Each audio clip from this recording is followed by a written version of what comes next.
एक बार एक आदमी जिसने कहा कि मुझे सूर्य दिखाई नहीं देता,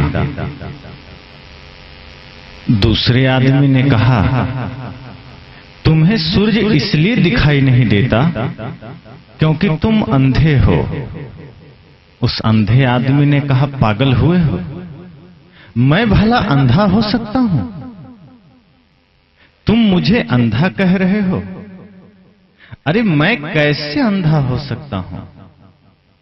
उस आदमी ने कहा सूर्य दिखाई नहीं देता, वो भी दिन के 12 बजे, तो तुम अंधे ही तो हो। उसने कहा तुम पागल हो, मुझे सूर्य दिखाई नहीं देता इसका मतलब मैं अंधा हूं, ये नहीं हो सकता। मुझे सूर्य दिखाई नहीं देता इसका मतलब यह है कि सूर्य में ही कोई खराबी।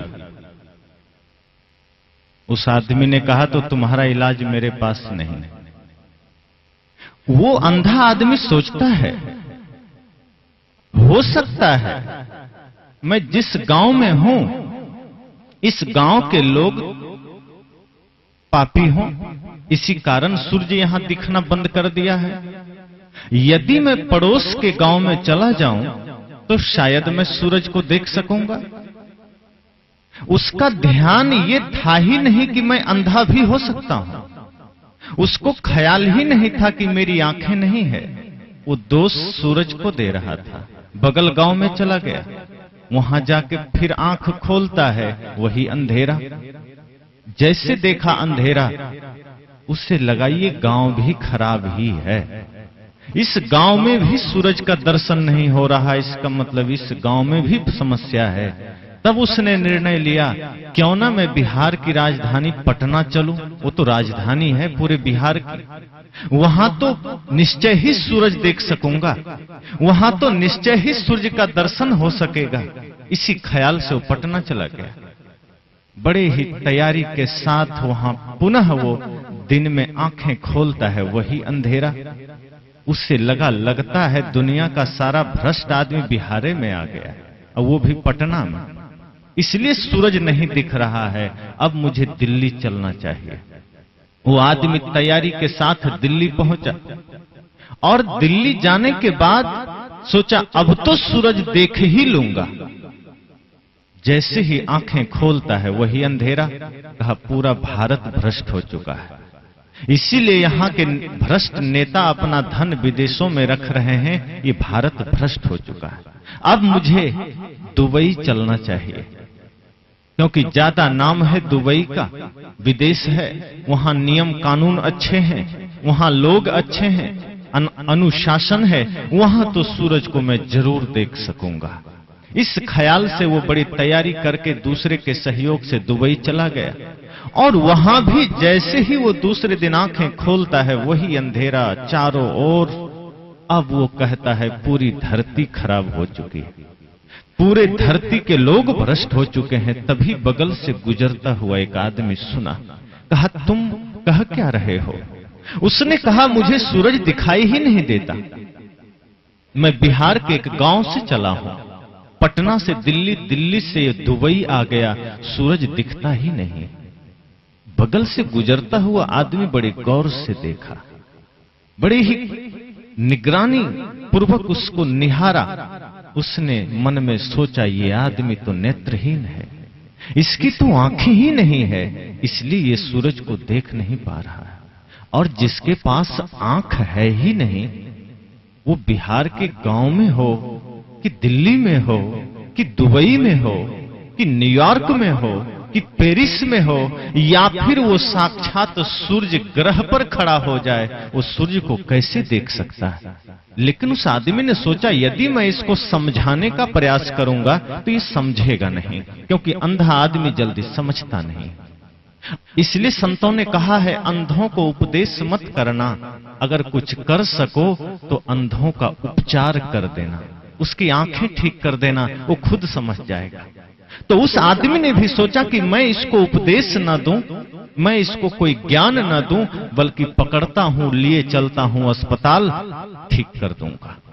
और उस आदमी को पकड़ा, अस्पताल ले गया। वहां आंखों का इलाज हुआ। 1 सप्ताह में वो बिल्कुल आंखें उसकी ठीक हो गई, और जैसे ही आंख खोला तो पूरा जगत उसके सामने था। वो देखने लगा। अब उसे कहने की आवश्यकता नहीं है कि बिहार खराब था, कि पटना खराब था, कि दिल्ली खराब थी। अब वो कहता है भूल मेरे आंखों में थी। मैं नासमझ था जो मैंने धरती को गलत समझ लिया था। मैं नासमझ था जो मैंने दूसरों को गलत समझ लिया था। समस्या तो मेरी ही आंखों में थी, और आज मेरी आंखें ठीक हो गई, मेरी दुनिया ठीक हो गई, मेरे लिए संसार ठीक हो गया। जो आदमी ये कहता है कि मुझे मंदिर में भगवान दिखाई देगा, जो आदमी ये कहता है मुझे तीर्थों में भगवान दिखाई देगा, संत कहते हैं ऐसे लोग किसी अंधे से कम नहीं। क्योंकि जिस आदमी को माता पिता में भगवान का दर्शन न हुआ, जिस आदमी को अपने पड़ोसी में भगवान का दर्शन न हुआ, जिस आदमी को छोटे छोटे बच्चों में भगवान का दर्शन न हुआ, जिस आदमी को छोटे छोटे जीव जंतुओं में भगवान का दर्शन न हुआ, वो मंदिर में किसी पत्थर के मूर्ति में क्या खाक दर्शन करेगा? कोई उपाय नहीं है। अगर आंख है, यदि विवेक की आंख भीतर है, यदि ज्ञान की आंख भीतर है, तो मंदिर जाने की आवश्यकता नहीं है, गुरुद्वारे में जाने की आवश्यकता नहीं है, किसी तीर्थ में जाने की आवश्यकता नहीं है। अगर विवेक की आंख जग गई है तो जहां है वहीं मंदिर है, जहां है वहीं तीर्थ है। सदगुरु कबीर ने कहा है ना, जहां जहां डोलो सो परिक्रमा, जो कुछ करो सो पूजा।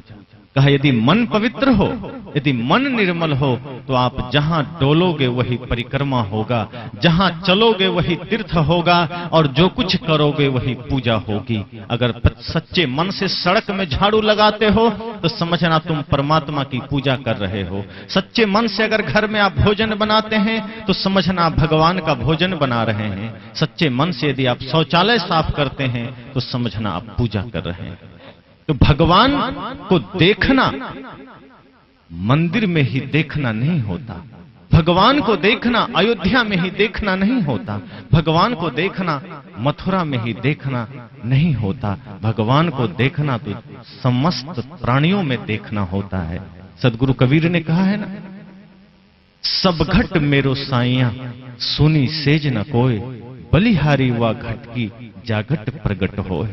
संसार के लोग कहते हैं बाहर भगवान है, संसार के लोग कहते हैं मेरे दुख को हरने कभी राम आ जाएंगे, संसार के लोग कहते हैं मेरे दुखों को हरने हनुमान आ जाएंगे, मेरे दुखों का नाश करने शिवजी आ जाएंगे। सदगुरु कबीर कहते हैं अब कोई नहीं आने वाले, व्यर्थ आशा मत करो।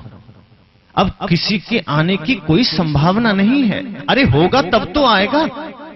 जिस राम को आप पुकार रहे हो कि मेरे घर आ जाएं, जिसकी आप बड़ी पूजा कर रहे हो, उस राम को अपने अयोध्या की चिंता नहीं है, वो आपकी घर की चिंता कैसे करेगा? उस राम की मंदिर बन नहीं रहा है, बेचारा तिरपाल के नीचे पड़ा है, उसका कोई ख्याल नहीं करने वाला। आज वो राम भारतीय सेना के कस्टडी में है, जैसे राम ने कोई अपराध किया हो।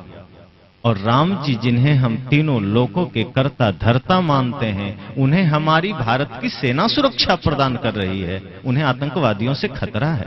जो राम आतंकवादियों से खुद को न बचा पा रहे हैं, वो आपको बचाएंगे भला? आपको अपने भीतर के राम शक्ति को जगाना होगा, आपको अपने भीतर चेतन शक्ति को जगाना होगा। जिस शिव को आप कहते हैं संहार करता है, जिस शिव को आप कहते हैं महादेव हैं, वो शिव की स्थिति क्या है जानते हैं? कैलाश मानसरोवर जो भगवान शिव का निवास है, वो आज चीन के कब्जे में है, वो भारत के पास नहीं है। जो चीन के कब्जे से अपना घर नहीं छुड़ा पा रहे हैं, वो आपको भवबंधन से कैसे छुड़ा देंगे? लेकिन हमारी अंधभक्ति चलती है कि बाहर भगवान है, बाहर परमात्मा है। एक बात और मैं कहूं, ये भारत देश सब जानते हैं धर्म प्रधान देश है। भारत की संस्कृति ऐसी रही है कि दुनिया की सबसे श्रेष्ठ संस्कृति मानी जाती, विश्व गुरु कहा जाता था।